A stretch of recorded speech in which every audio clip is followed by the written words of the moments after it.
So today we'll quickly go through the pyqs of different topics of a subject. So let's discuss through pyqs. Okay.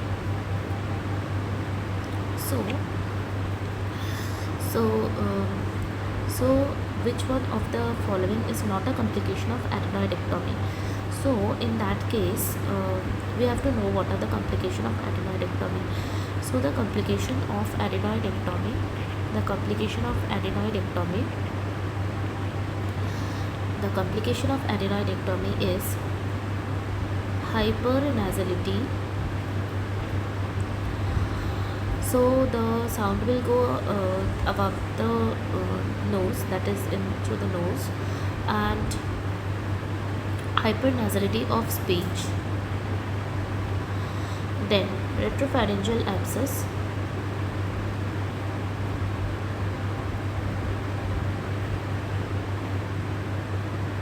Then velopharyngeal abscess, velopharyngeal insufficiency, and Grisel syndrome. So if the adenoids are cut, then of course the sound will go above the nose. So the important point to remember is hyponasality is not a complication. Okay, this is the important thing. Now choose the most common cause of vocal cord palsy. So the most common cause of vocal cord palsy are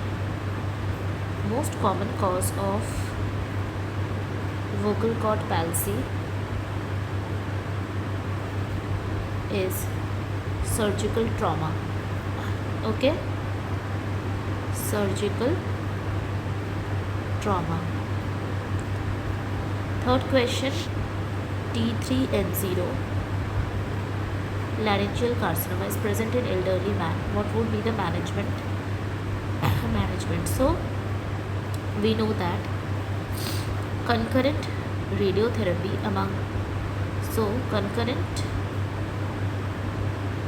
radiotherapy okay, because T3 means what? T3 stage of cancer means there is a fixity of the vocal cords. Okay, so vocal cord are fixed, fixity of vocal cord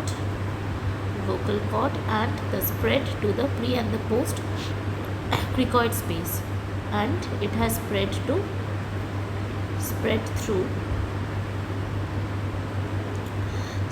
to the pre and the post cricoid space, but not extending beyond the larynx,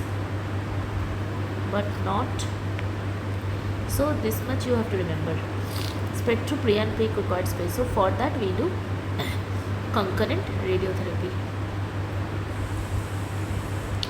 concurrent chemoradiotherapy. Okay, what is the Kashima procedure? Okay, so what is the purpose of Kashima procedure? The purpose of Kashima procedure is transverse chordotomy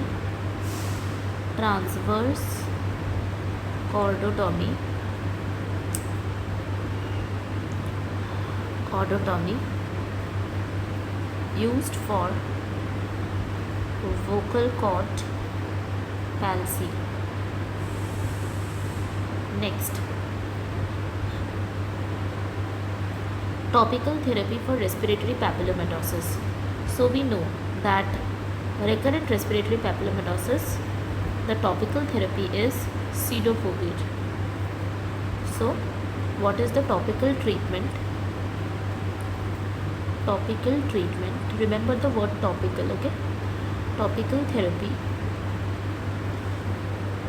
for recurrent. So topical treatment for recurrent respiratory papillomatosis papillomatosis, that is pseudophobia. Pseudophobia, okay? Pseudophobia. Next. A 5-year-old represented with a voice that has been getting worse over the past 3 months and has been having stridors over the past 2 weeks. What is the likely diagnosis? So, a 5 years old, so 5 years old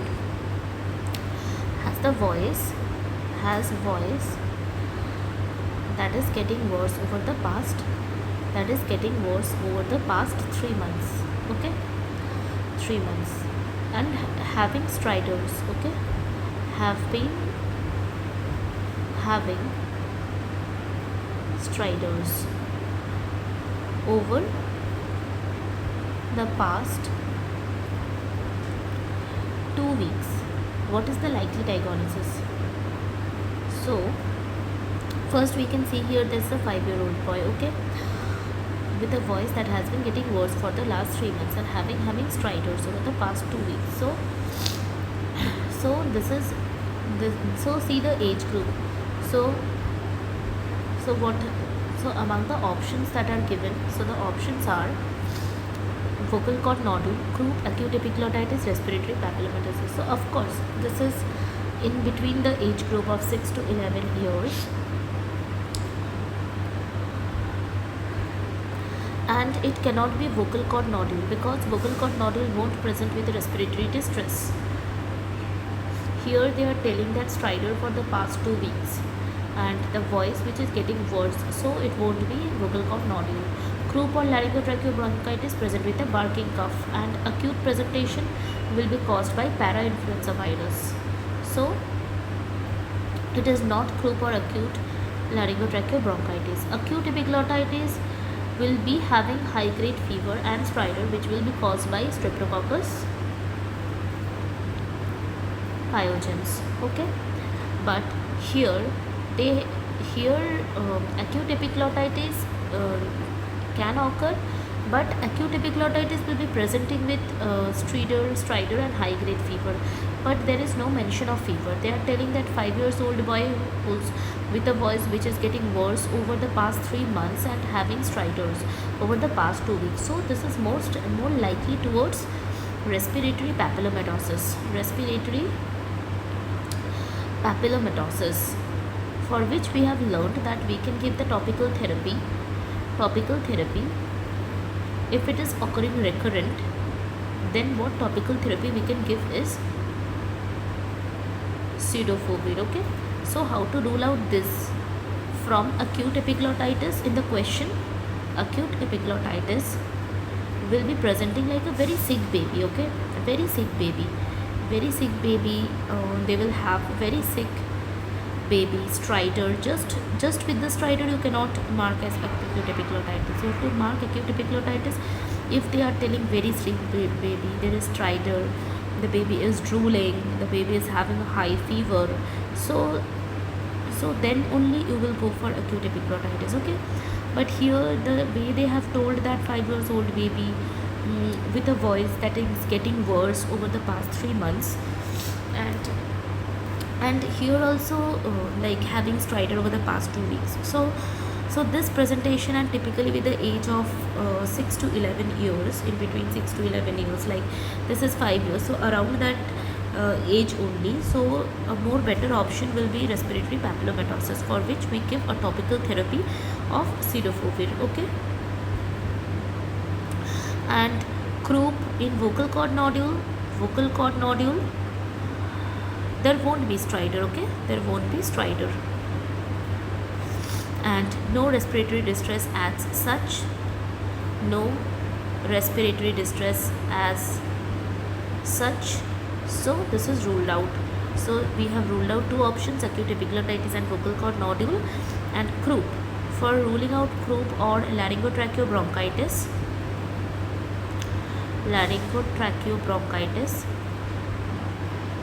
there is croup or laryngotracheobronchitis will be will have a barking cough. They will mention a barking cough, okay? Next, what is the treatment for the for the case? What is the case? The case is oropharyngeal candiditis. Okay, so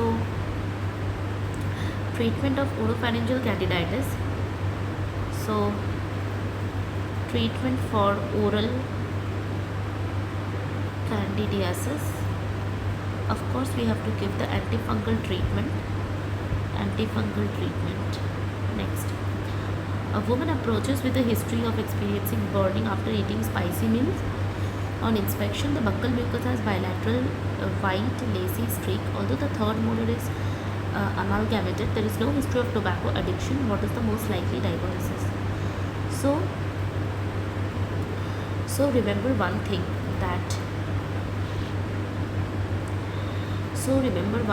that when they tell that white lacy streak, okay, bilateral buccal mucosa has bilateral white lacy streaks. So, and no tobacco, the diagnosis will more go towards lichen planus. Okay, lichen planus. But similarly, if they have a white patch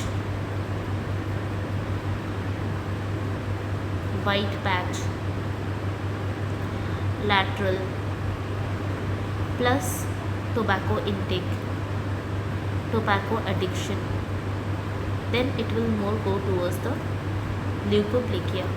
Okay, now the primary tumor, the second primary tumor of the head and neck is most commonly suspected malignant tumor of second primary malignancy of head and neck. The second primary tumor of head and neck is the most commonly suspected malignant tumor of the oral cavity. Okay, so the second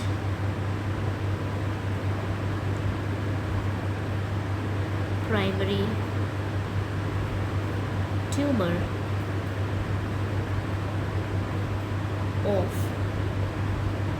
head and neck is the most commonly suspected malignant tumor of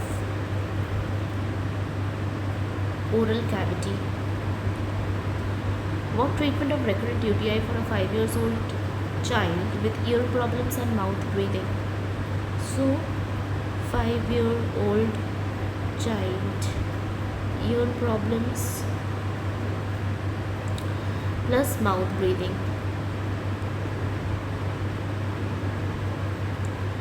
What does that indicate? It indicates that the child is suffering from adenoids. So for adenoids, what do? The treatment is adenoidectomy plus grommet incision. We will remove the adenoid, right? So adenoidectomy plus grommet incision.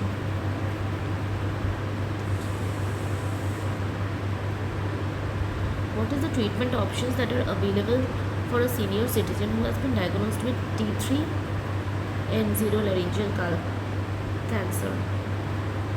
Of course, for T3N0 we already know that it is concurrent chemoradiotherapy. Treatment is concurrent chemoradiotherapy. Okay. Which of the following is not true in regarding tonsillectomy? Extracapsular approach is best for the cold approach. Sleep apnea is an indication. Adenoids should be removed if significantly involved. Cricothyroid region is high and anterior in children than adults. So, which of the following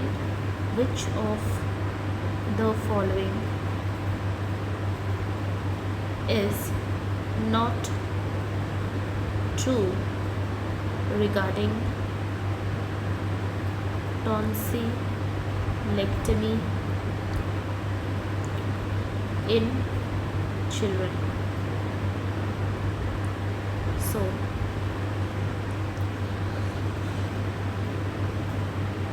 so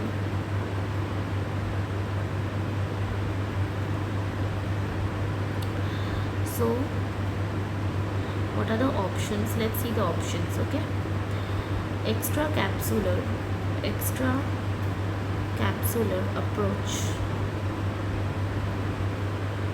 is the best for cold approach.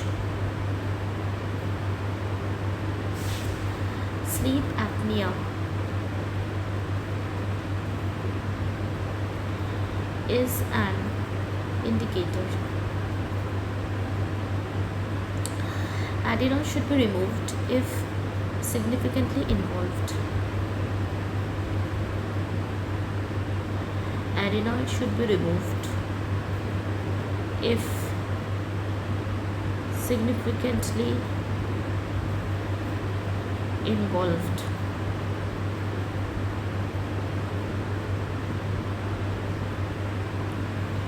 Cricothyroid region is high and anterior in children than adults.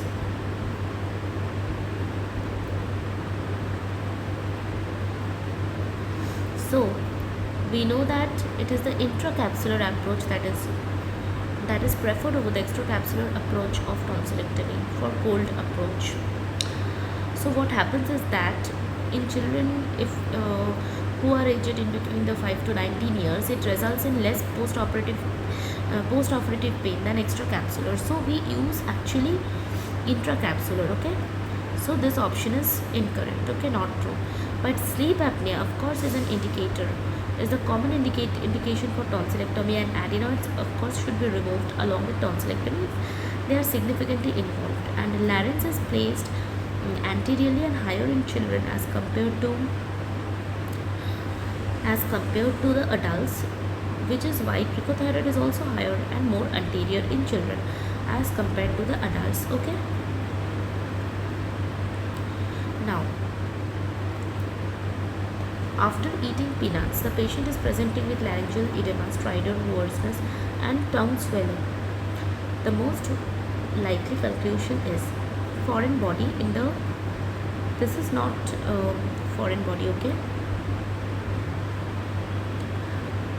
but what are the options they given, and they always try to confuse in the options. Okay, so after eating peanuts,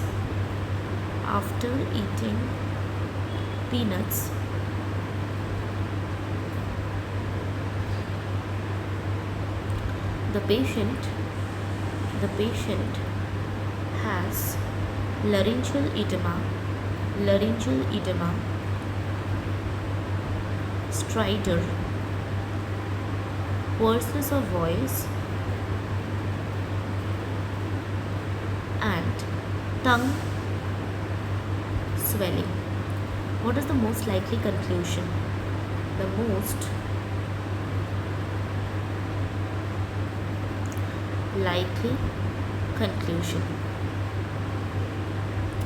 that is angioneurotic edema. Why? Because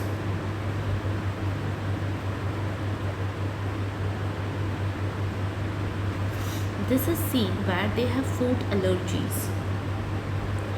How to know that this is not a foreign body? In cases of food allergy, there will be edema, hoarseness of voice. In severe cases, there can be swelling of the throat also, swelling of the tongue, and this is a medical emergency. And of course there will be fall in BP.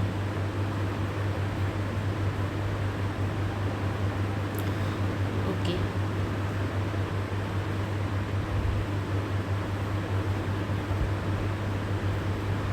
Then the image that they ask very much is image of respiratory papillomatosis.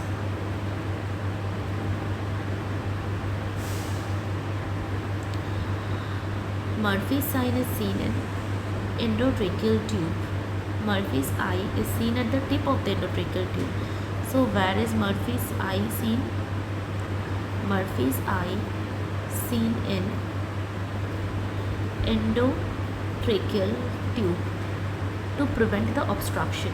If the beveled end of the tube is obstructed by muscle, mucus, or sealed by contact with the tracheal wall, so seen in endotracheal tube to prevent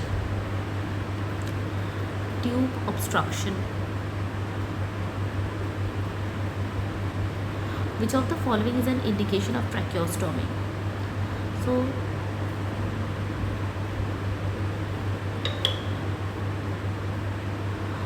foreign body which is obstructing the airway is an indication of tracheostomy. So foreign body obstructing airway is an indication of tracheostomy.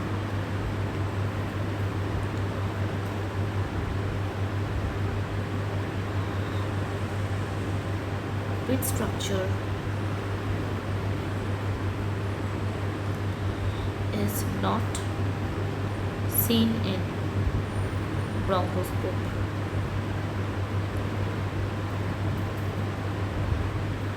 So subcarinal lymph nodes is not seen in bronchoscope.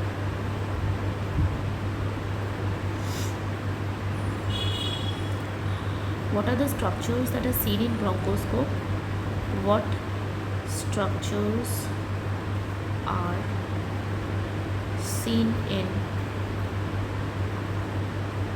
bronchoscopy? So trachea, vocal cord, first segmental division of bronchi.